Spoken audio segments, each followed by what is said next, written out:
익산 일빛교회 장권능 목사입니다.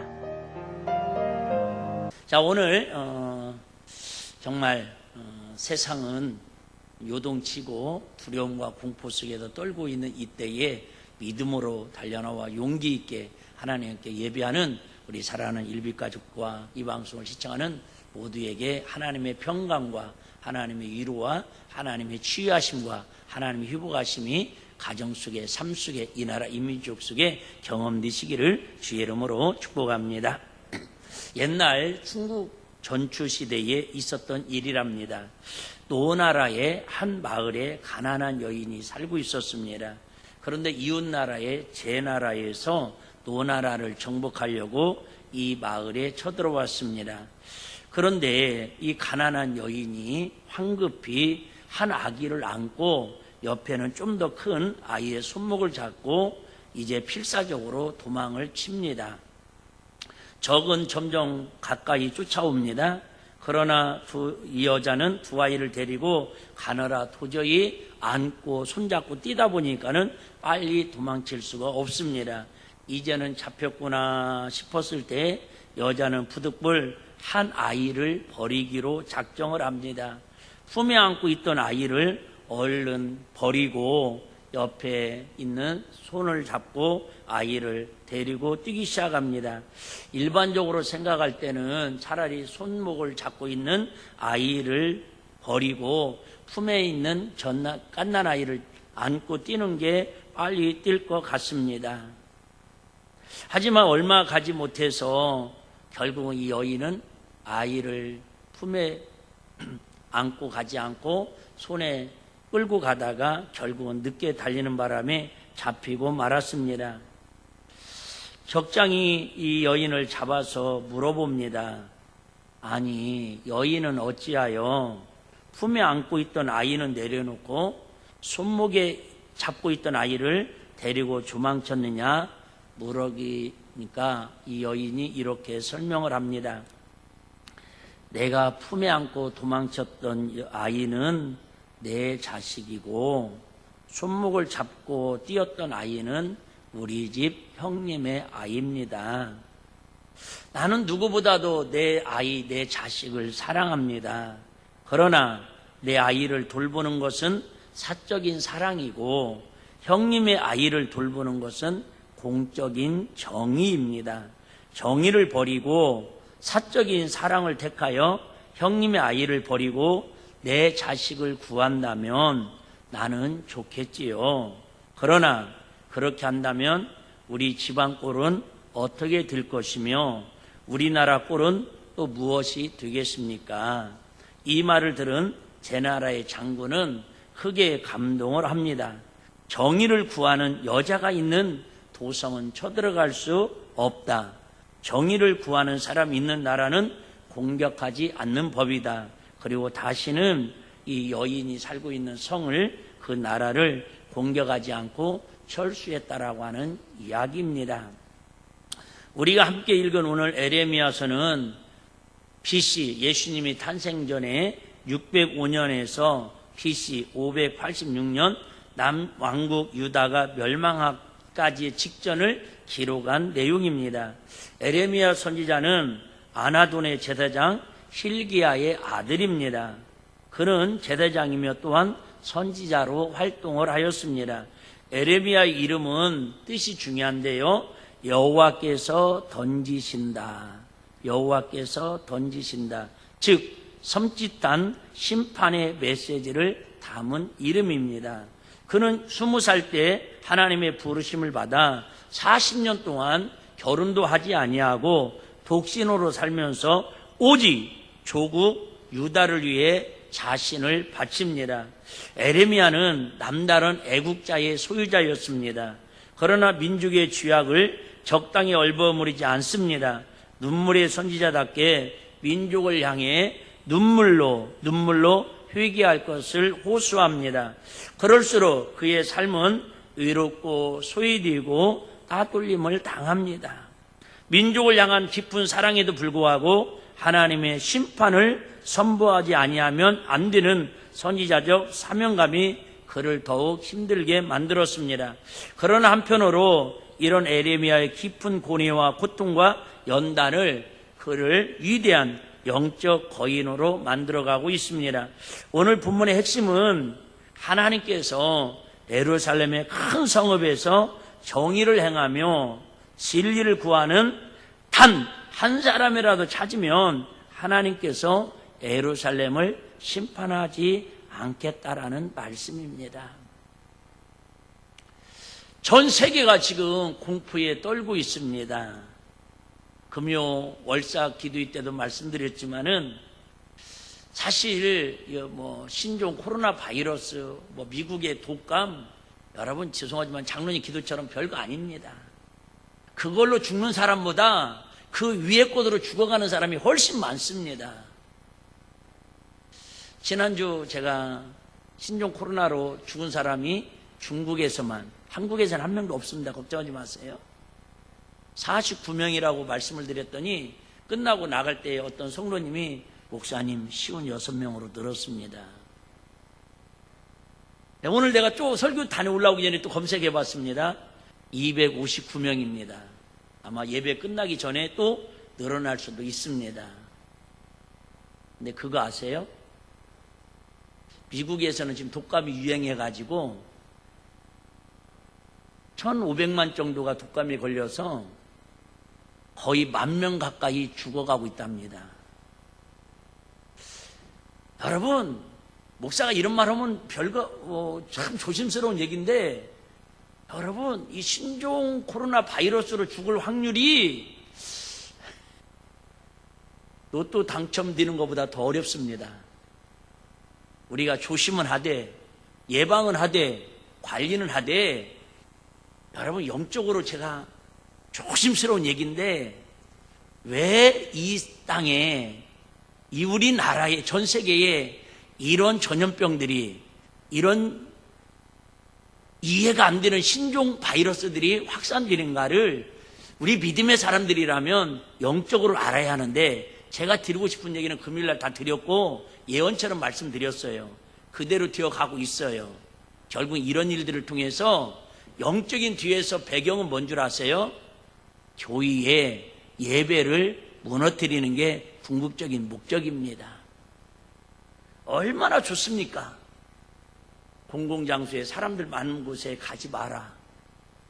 그래서 어떤 교회는 여러분 뉴스 보셔도 아시죠? 확진 판정이 나가지고 지난주에 같이 새벽 예배 드리고 낮 예배 드리고 저녁 예배 드리고 식사 같이 했는데 그 교회 확진 판정 나가지고 오늘 교회가 폐쇄해서 목사님 혼자 설교 영상 찍어가지고 홈페이지에 올려서 예배를 드린답니다. 정말 마귀가 영적으로 보면 가장 원하는 매뉴얼대로 지금 진행되어 가고 있습니다. 저도 한번 생각을 해봤습니다. 우리 교회에서도 똑같이 그런 일이 생겼다면 과연 저는 오늘 예배 드리자고 성도들에게 할 수 있을까? 아니, 여러분들은 믿음을 가지고 까짓거 바이러스 걸리면 걸리지 뭐, 죽으면 천국, 살면 예수라고 맨날 외치는데 그 정도가 문제야. 하나님께 예배하는 일이 우선이지. 이렇게 전 성도들이 오늘처럼 믿음으로 나와서 예배 드릴 수 있을까? 아마 오늘도 두세 분 정도는 갈등하다가 이 핑계 대고 주저앉는 분도 없잖아 있을 수 있을 것입니다.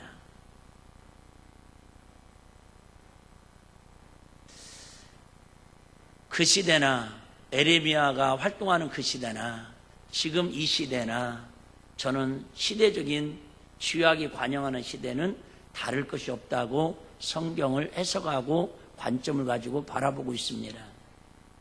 이런 이야기입니다. 에레미야 시대 때에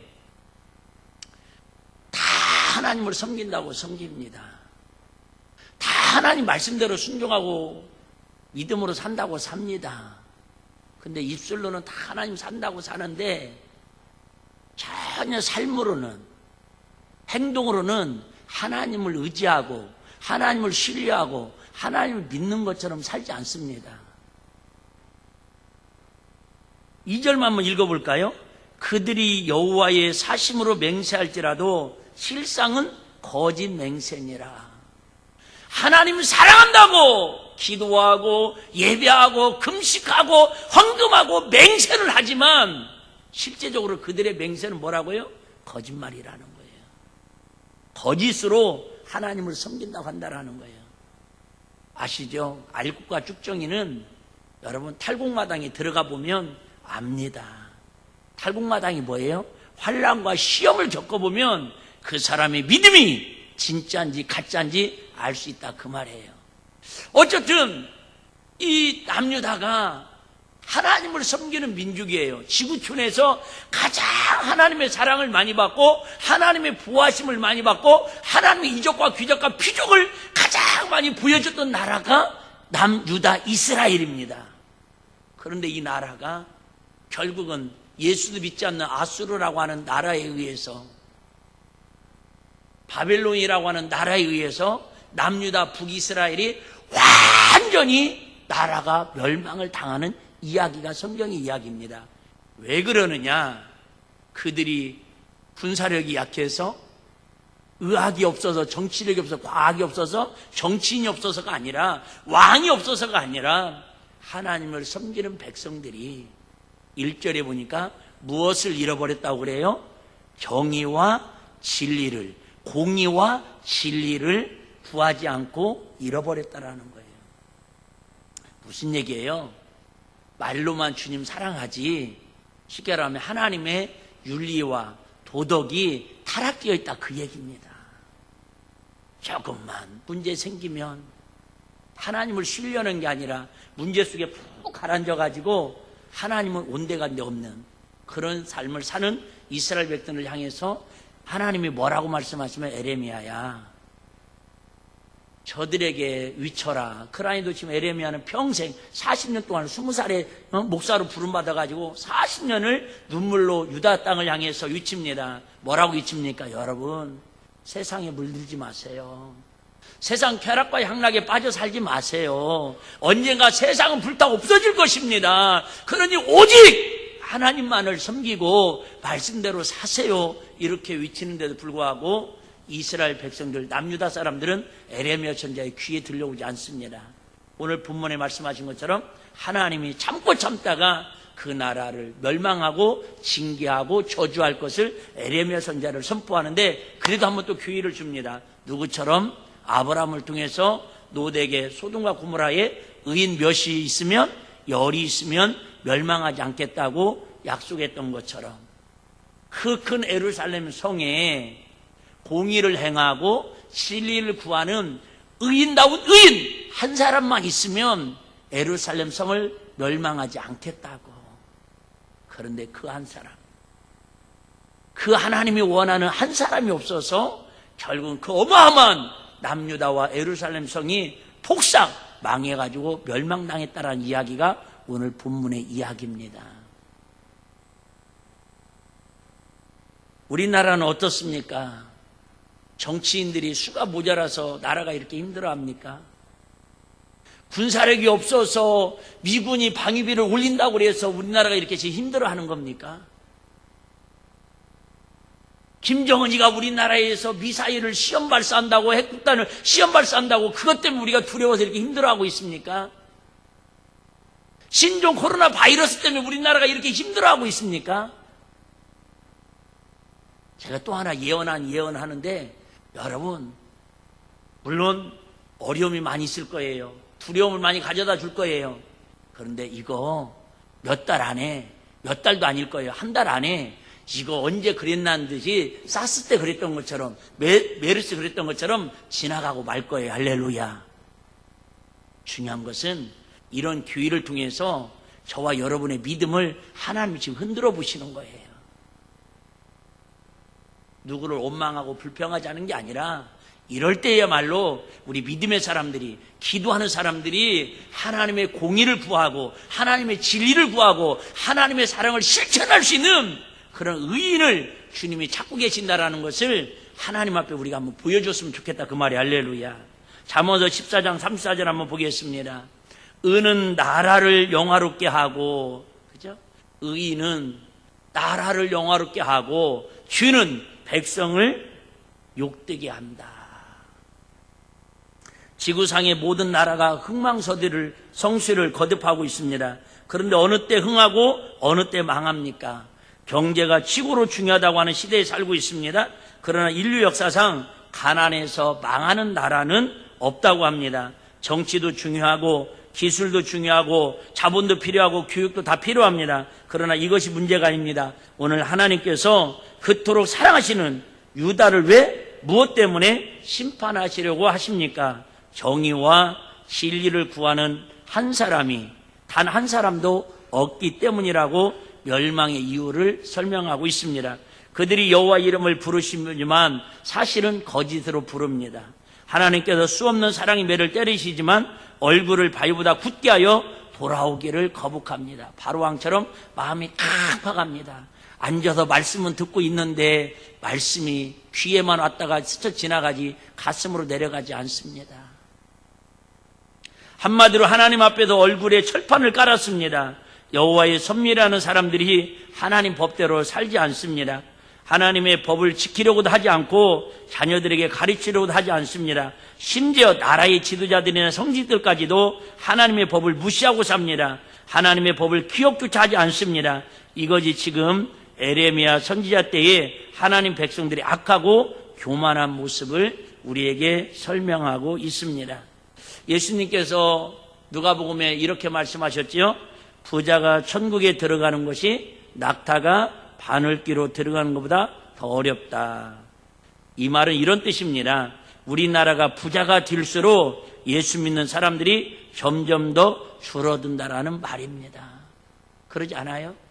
정말 우리 어르신들 일제시대 때를 겪으면서 6.25 동란을 겪으면서 60년대 70년대 초 보릿고개를 지나면서 얼마나 영적으로 하나님 앞에 무릎 꿇고 기도하며 하나님 앞에 믿음으로 살려고 몸부림쳐가지고 우리나라 아시는 것처럼 1200만의 크리스찬을 이루었고 세계 100대 교회 중에서 대한민국에 50개가 세계 100대 교회 중에 대형 교회들이 한국에 다 있을 정도로 그렇게 부흥하고 성장했습니다. 그런데 우리나라가 아시는 것처럼 경제대국 12위에 올라섰습니다. 아무리 여러분 힘들고 어렵다고 해도 대한민국 진짜 잘 삽니다.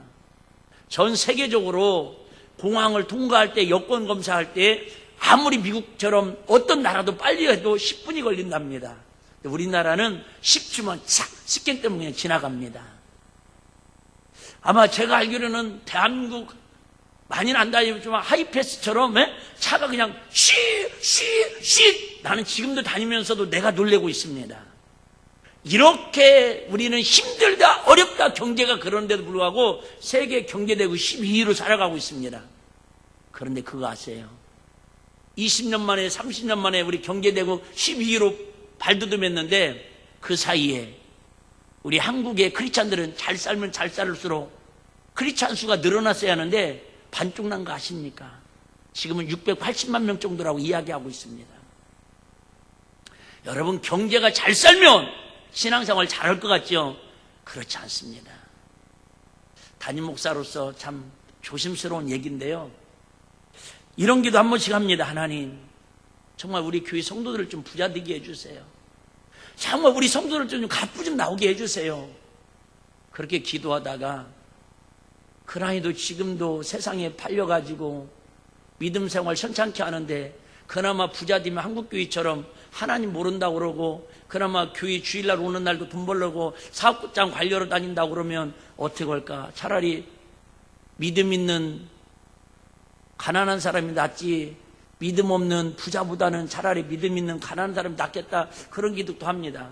하나님 제 기도를 들어주셔서 우리 교회는 아직까지 큰 부자들이 없는 것 같습니다. 여러분 부자가 천국에 들어가는 것이 낙타가 바늘보다 더 어렵다. 그래요. 경제 성장이 하면 할수록 예수 믿는 사람이 더 많아져야 하는데 더 줄어들어요. 그게 우리의 모델이 되고 있는 게 어느 나라예요? 유럽의 모든 나라들이 그랬고요. 미국이 그렇게 가고 있잖아요. 우리나라도 그렇게 가고 있어요. 저는 그래서 차라리 경제가 좀 어려울지라도 육신의 질병을 가지고 좀 고통받을지라도 그 가시 때문에 그 고난 때문에 하나님 앞에 무릎 꿇어 기도하고 하나님의 은혜를 구하고 산다면 그게 도리어 참 믿음의 사람이고 행복하지 않을까.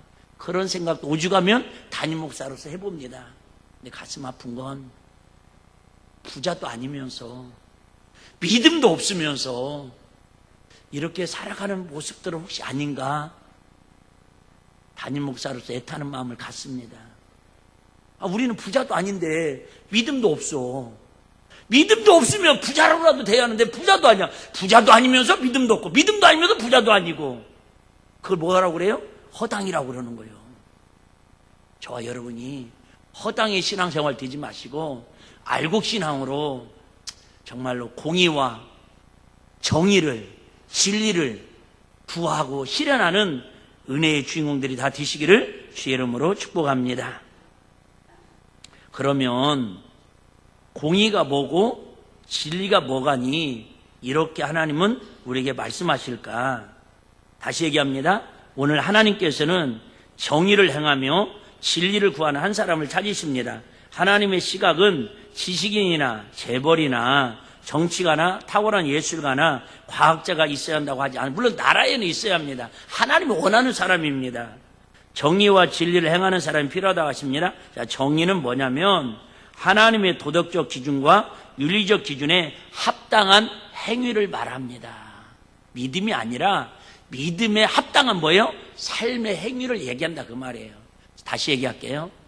여러분, 개인적으로 저는 국회의원들을 많이 알지 못합니다. 우리 교회에 한 번씩 찾아오시는 우리 권사님 국회의원 위에는 제가 깊게 아는 분들 없습니다. 사실 저 개인적으로 정치인들 좋아하지 않아서 와도 여러분 아시죠? 광고 시간에 소개도 하지 않습니다. 조만간에 또 한번 오시겠지요? 그런데도 꼭 그 소탈한 모습으로 식사 같이 하시고 목양실에 꼭 들어오셔가지고 목사님 기도해 주셔야 합니다. 목사님 기도해 주셔야 합니다. 그러면 제가 간절히 기도해 줍니다. 개인적으로는 참 존경스럽고 얼마나 소박하고 그런데 개인적으로 보면 그렇게 존경스러운데 국회의사당만 들어가 놓으면 국회의원을 우리가 존경하거나 부러워하거나 어떤 사람은 국회의원 저 없애자고 폭파시키자고 하는 사람도 있잖아요. 왜 그럴까? 개별적으로는 다 국민을 사랑하고 지역을 사랑하는데 그게 어떻게 보면 우리 지역의 국회의원이 그런다는 게 아니고요. 우리가 일반적으로 생각하는 왜 우리가 그렇게 국회의원들을 혐오해요? 개인적으로는 좋아하는데 정치적인 쇼한다 그 말이죠. 정치적인 쇼한다고. 즉 공심으로 정치를 해야 하는데 뭘로 하는 거예요? 사심으로 한다라는 거죠. 사심으로. 여러분 목사가 참인지 가짜인지를 분별하는 법, 교회에서 성도가 진짜인지 가짜인지를 분별하는 법 간단합니다. 공심으로 하는지 사심으로 하는지. 사심이 뭐고 공심이 뭔가는 여러분들이 이제 생각하면 아실 것 같습니다. 즉 정의는 하나님의 도덕적 기준과 윤리적 기준에 누가 봐도 저 사람은 참 공심을 가지고 정치를 해. 참 저분은 우리 교회에 공심을 가진 직분자야. 이렇게 인심을 받아야 그게 공의, 정의를 실현하는 삶이다 그 말이에요. 예수는 막 열심히 믿는다고 내가 일부 때 그런 얘기했어요. 여러분 성경 100독을 했다고 합시다. 여러분 40일 금식을 10번을 했다고 합시다. 그래서 어쩌다고요? 그렇게 말씀을 달달 수백 번을 암송을 하고 읽었어도 하나님을 알고 성경을 통해서 하나님의 법을 아는데 삶은 전혀 하나님의 말씀대로 살질 않아. 전혀 도덕적으로 윤리적으로 하나님을 영광을 드러내는 빛의 자녀의 삶을 살지 않아. 그게 바로 지금 유대 땅이 남유다가 망하는 결정적인 이유였다고 설명하고 있다 그 말이에요. 여러분 유대인들만큼 하나님을 잘 아는 사람이 어디 있어요? 유대인들만큼 안식일을 잘 지키는 사람이 어디 있어요? 유대인들만큼 여러분 율법과 계명과 11조를 잘 아는 사람이 어디 있어요? 좀 이따 설명드릴게요. 두 번째는요, 진리는 바로 사랑이신 하나님의 사랑을 실천하는 것을 말합니다. 이게 공의와 진리는 한마디로 말하면 하나님 말씀을 아는 걸로 그치지 말고 그 말씀대로 지켜 행하는 삶을 살아라, 그 얘기예요. 할렐루야. 어렵게 들이지 마십시오. 근데 문제는 이런 얘기가 하나 있습니다. 좀 설명을 드리기 위해서. 옛날에 효성이 지극한 왕이 있었습니다. 이 왕이 나라를 잘 다스리면서 특별히 백성들이 반드시 법을 지킬 수 있도록 엄격한 형벌 제도를 만들었습니다. 그래서 중대한 법을 어기는 사람은 누구를 막론하고, 남녀노소 빈부귀천을 막론하고 40대의 매로, 성경에 나오는 태형의 매로 다스리기로 했습니다. 그러자 나라의 질서가 제대로 잡혔습니다. 저 말레이시아 가니까 지금도 거기는 구약 때처럼 예를 들면 이게 뭐 남자가 바람을 폈다, 그럼 꼬추를 잘라버린대요. 예를 들면. 왜? 괜찮아요. 예? 이슬람법에 거기는 이슬람 나라잖아요. 그 사람은 구약 성경을 지금도 인용해가지고 술을 먹지 못합니다. 술이 안 팔린답니다. 뭐 길거리에서 노점에서 술 먹고 이거 없답니다. 아니 궁금한 사람은 가보셔봐요. 어쨌든 이렇게 막 법을 엄격하게 정하니까요, 나라가 아주 질서가 딱 잡히고요, 부강한 나라로 서갑니다. 근데 어느 날 공교롭게도 왕의 어머니가 큰 실수를 해서 죄를 짓습니다. 사람들이 이 왕의 어머니를 데리고 왕 앞에 모셔옵니다. 많은 사람들이 수군거립니다. 효심 가득한 저 왕이 자기 어머니를 과연 40대의 태형으로 다스릴 것인가, 아니면 자기 어머니니까 사심을 가지고 용서해주라고, 풀어주라고 할 것인가. 많은 사람들이 눈동자를 크게 뜨고 관심을 갖고 봅니다. 그때에 재판장 자리에 앉은 왕이 깊은 생각이 잠겼다가 한참 만에 무겁게 입을 엽니다. 저 여인을 기둥에 묶어라. 그리고 법대로 40대를 매우 치라. 다들 깜짝 놀랐습니다. 어찌할 바를 몰라 벌벌 떨고 있습니다. 그러나 왕의 명령이니 안 할 수가 없습니다. 막 군사들이 어머니를 매를 태장을 때리려고 할 때에 왕이 왕복을 벗어붙이고 그 어머니를 끌어안습니다. 그리고 어머니가 맞아야 할 40대의 매를 왕이 대신 다 맞습니다. 왕의 등에서는 피가 줄줄 흘러내렸습니다.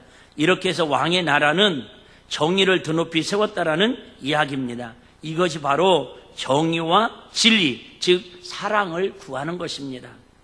사랑만 한다고 그러면 방종하게 됩니다. 법만을 강조하면 사랑을 실천할 수 없습니다. 근데 정의와 사랑을 같이 실천하는 이야기를 설명한다, 그 말이죠.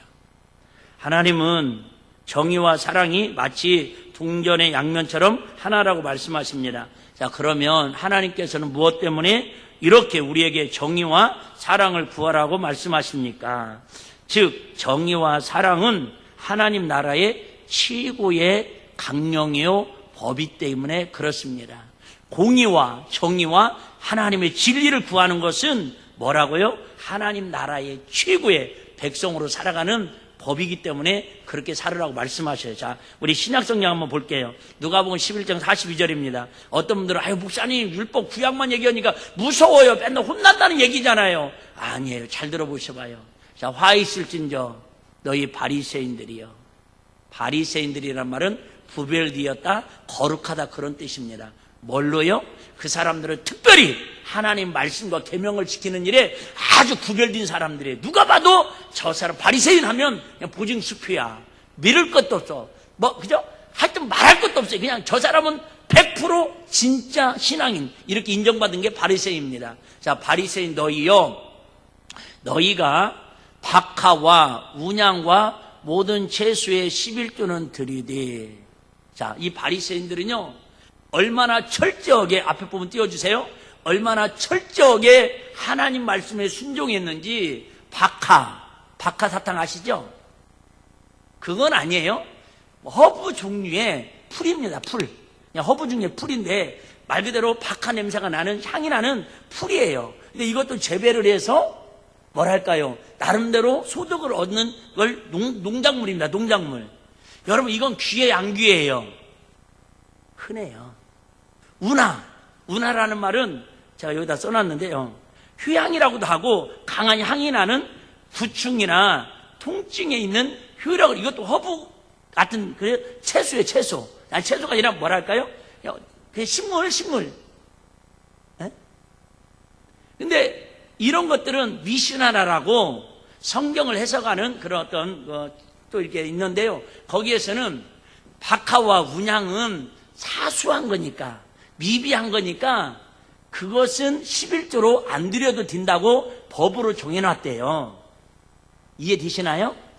그러니까 예를 들면 제가 어렸을 때 이게 소 깔을 빌어 다녔어요. 깔 아시죠? 소 깔을 폈는데 그 풀을 갖다가 그것까지 소득이라고 11조를 떼어서 하나님께 드리진 않는다 그 말이에요. 그처럼 미비한 거, 그런 것도 하나님이 드리지 않는데 바리새인 서기관들은 얼마나 하나님 말씀대로 철저히 했는지 이렇게 식물까지도 박하와 운양의 모든 채소는 물론 성경 원어에는 이게 허브로 되어 있답니다. 우리로 말하면 당근 10개 뽑으면 하나는 11조를 드렸다 그 얘기예요. 무 10포기 뽑았으면 10개 뽑았으면 하나는 11조를, 죄송해요. 대한민국에서 이 바리새인들처럼 11조를 이렇게 온전히 하는 사람은요, 제가 볼 때 1%도 안 됩니다. 아이고 목사님 저는 온전히 하는데요. 제가 단호히 말씀드리는데 우리 일비교회 11조 하는 내역은 제가 다 알고 있습니다. 제가 연말 되면 다 뽑아가지고 일일이 다 체크해가면서 이 집은 11조를 얼마 했구나, 액수를 보는 게 아니라 생활에 11조를 하고 계시는구나, 용돈에 11조를 하고 계시는구나, 수입에 11조를 하고 계시는구나, 온전한 11조를 하려고 애쓰고 있구나, 제가 그 마음을 알고 기도하려고 다 체크하고 있습니다. 그런데 단호히 말씀드리는데 저부터 시작해서 바리새인 이 사람들보다 11조를 우리 교인들이 더 온전히 하는 사람은 단호히 얘기하는 한 사람도 없습니다. 그러면 어떻게 하면 이 바리새인들보다 11조를 온전히 할 수 있느냐? 이렇게 하면 온전히 할 수 있습니다. 바리새인들보다. 여러분이 수입의 10분의 3에서 10분의 5 정도 11조를 하면 이들이 원하는 것만큼 더 한다고 이야기할 수 있습니다. 갑자기 표정들이 지금 안 좋으신 거 아시죠? 그래서 제가 몇 번 말씀드렸죠. 이스라엘은 그래서 조농사를 짓지 않는답니다. 노란 거 조 있죠? 이 조농사를 지면은 아시죠? 하나님 거 11조 하나 띱니다. 하나, 둘, 셋, 넷, 다섯, 여덟, 일곱, 여덟, 아홉, 내 거 챙깁니다. 또 하나 또 띱니다. 여러분, 조 한 마리를 11조 띄려면 3일 걸립니다. 이해되시죠? 여러분, 바리새인들은요, 이렇게 하나님 앞에 뭐를요? 철저하게 뿌리에, 채수의 뿌리까지도 11조를 드렸다라는 거예요. 그러면 여러분 박수 쳐주고, 여러분 축복해주고, 우와, 이런 믿음을 내가 이스라엘에서 만나본 적 없다고 칭찬받아야 하는데, 칭찬받았을까요? 아니잖아요. 얘기했잖아요. 화실주적 바리새인 서기관들이요. 목사님 감사해요. 저렇게 철저하게 11조를 드려도 화가 임하다고 독사의 새끼들이라고 예수님한테 저주받고 책망받던데 나는 그도 11조는 안 드려도 바리새인 서기관들 받고 책망은 안 듣겠지요. 이렇게 또 자유함을 갖는 분도 있을 수 있겠지요. 그건 이제 믿음의 선택이고요. 어쨌든 제가 그 설명하려고 하는 건 아니에요. 자, 박하와 운양과 모든 채수에 철저하게 바리새인들은 11조를 드렸음에도 불구하고 예수님이 칭찬하셨다, 화를 내셨다? 화를 내시고 저주하셨다. 왜 저주한 이유가 여기 있어요. 저주한 여기가 있어요. 자, 넘어갑니다. 왜 저주합니까? 이들은 이렇게 11조를 드렸음에도 불구하고 뭐를 버렸다고요? 공의와 하나님께 대한 사랑은 버리는도다. 그러면 여러분, 이렇게 11조를 완벽하게 드리는 게 더 중요해요? 공의와 하나님께 대한 사랑을 실천하는 게 더 중요해요? 물론 여러분은 당연히 11조를 온전히 못하니까 공의와 사랑을 실천하는 게 더 중요하다고 이야기를 하고 싶겠지요. 근데 그건 질문자의 함정이 있는 것이고요. 주님은 뭐라고 말씀하셔요? 그러나 이것도 행하고 뭣도 행하고 공의와 하나님께 대한 사랑도 행하고 뭣도 버리지 말라? 저것도 하나님 앞에 온전히 드리는 11조도 버리지 아니하여야 할지니. 이게 뭐라고요? 우리에게 하나님 주신 나라의 최고의 법이다 그 말이에요. 강령이다 그 말입니다.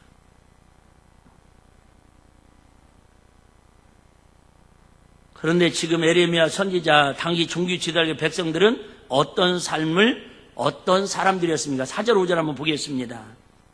내가 말하기를 이 무리는 비천하고 우준한 것뿐이라 여호와의 길 자기 하나님의 법을 알지 못하니 내가 귀인들에게 가서 그들에게 말하리라.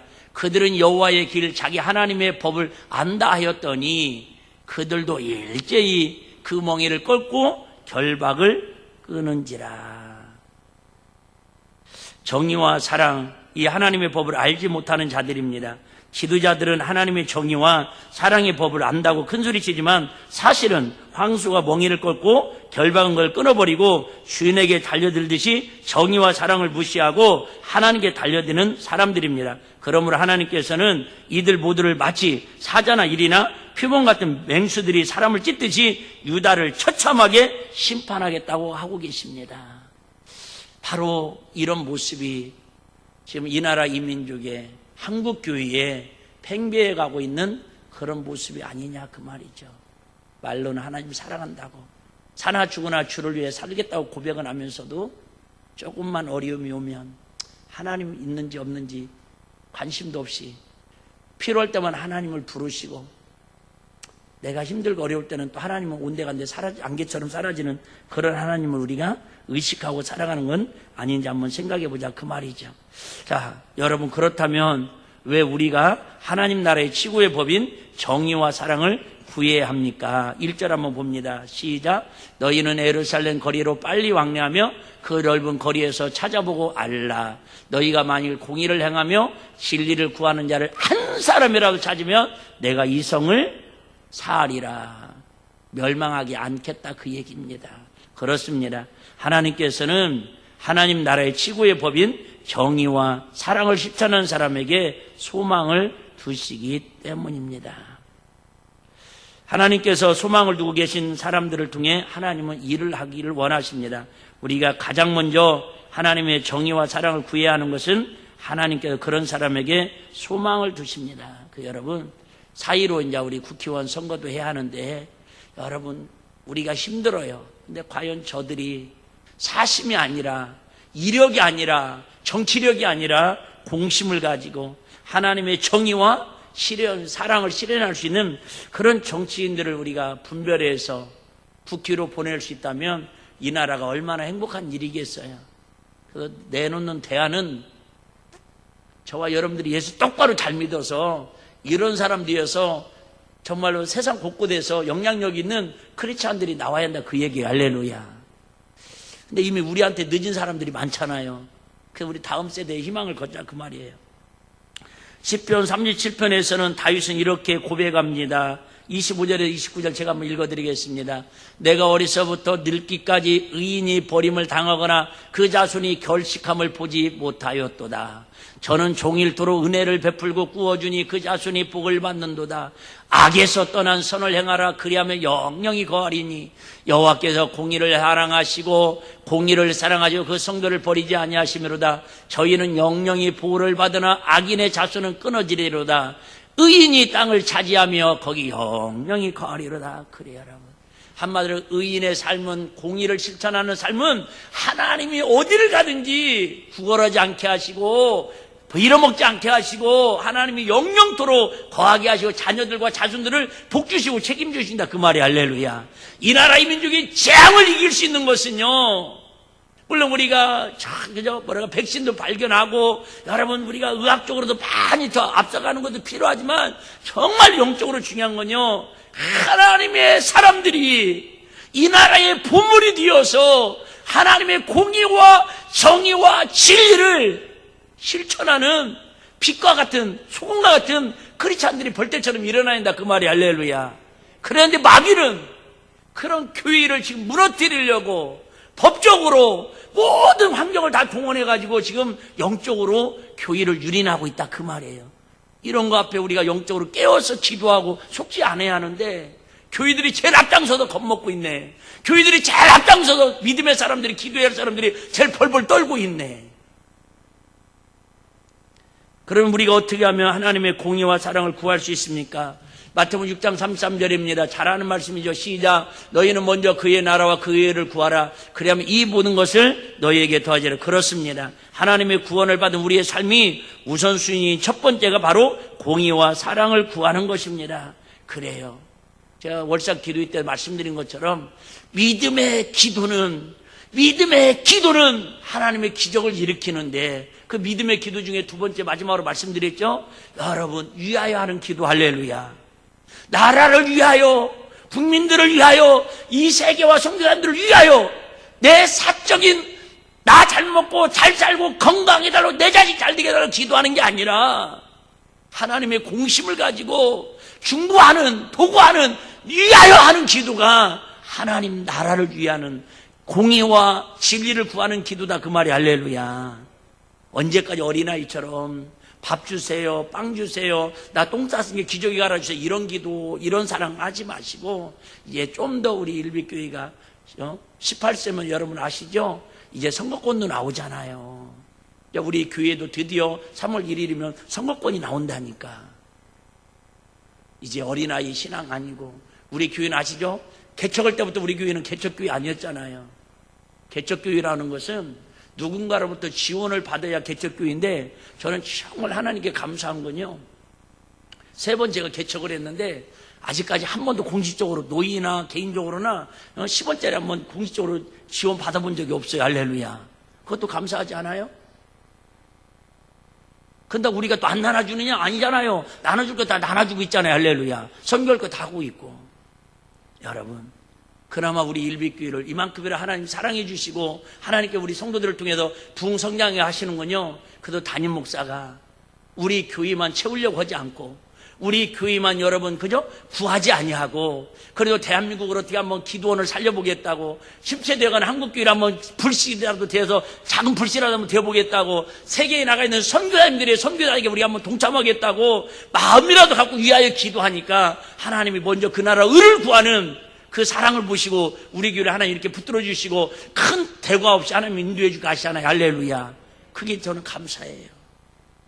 성도는 날마다 하나님의 정의와 사랑을 구해야 합니다. 자, 10편 37편 31절 한번 봅니다. 여러분들이 같이 한번 읽습니다. 시작. 그 마음에는 하나님의 법이 있으니 그 걸음에는 뭐가 없다고요? 실족함이 없으리라. 40편 8절 시작. 40편 8절 시작. 나의 하나님이여 내가 주의 뜻 행하기를 즐기오니 주의 법이 나의 심중에 있나이다 하였나이다. 그래 여러분 하나님 말씀을 지켜 행하는 일이 뭐 한다고요? 다윗은 즐거운 일이었대요. 근데 왜 우리는 이렇게 하나님 말씀을 순종하고 지키는 일에 버겁고 힘들고 마지못해서 그렇게 생각하면 돼요. 오늘도 야 거룩한 주일날이다 할렐루야 빨리 준비해 막 그저 운동회 가듯이 소풍 가듯이 수학여행 가듯이 그렇게 설렘으로 온 사람들은요 하나님의 진리를 구하는 사람이 할렐루야. 근데 오늘도 안 되는데 저 서울 어디 교회 오늘 그죠 예배 안 드린다는데 나 교회 등록했습니다. 나도 오늘 쉴 수 있는데 아까도 어떤 분이 얘기하는 난 믿고 싶지 않아요. 익산에 있는 큰 교회인데 익산에서는 내가 볼 교회는 5번째 안에 큰 교회이죠. 내가 볼 땐 잘못 들은 정보라고 생각하는데 오늘 그죠? 하여튼 교회 오지 말고 집에서 예배드리라고 그랬대요. 나도 그 교회 부목사 하고 싶다.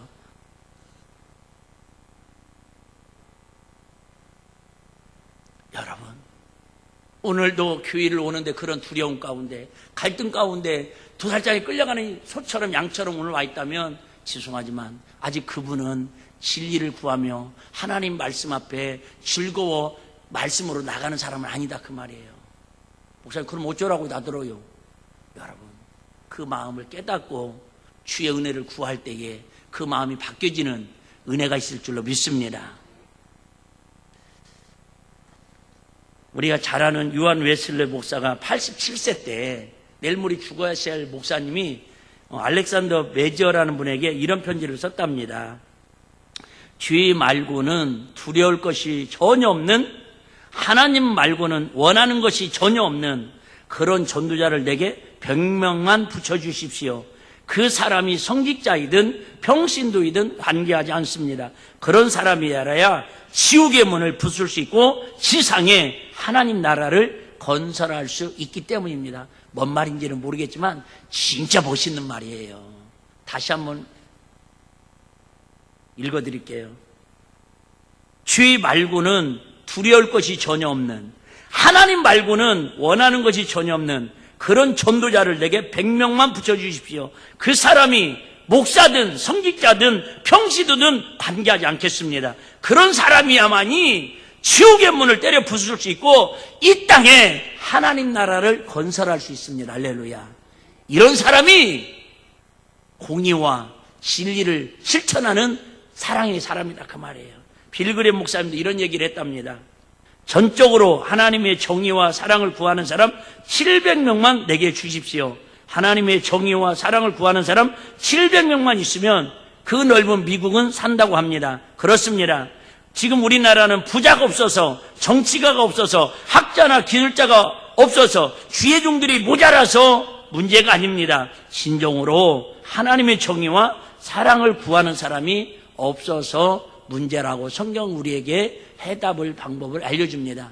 누구를 탓하지 마시고 저와 여러분들이 우리 이 나라 이 민족을 구할 수 있는, 이 나라 이 민족의 재앙을 막아내고 이 나라 민족의 어려움을 막아내는 정말 파수꾼이 되어서 믿음의 용사가 되어서 누가 뭐라 해도 세상 따라가지 말고 세상 풍조에 밀려가지 말고 세상 임금에게 속지 말고 하나님의 공의와 하나님의 진리를 구하며 믿음의 빛의 자녀로 어두운 세상을 비추며 살아가는 등대처럼 꿋꿋하게 진리 가운데 행하는 저와 여러분 되시기를 주의 이름으로 축원합니다.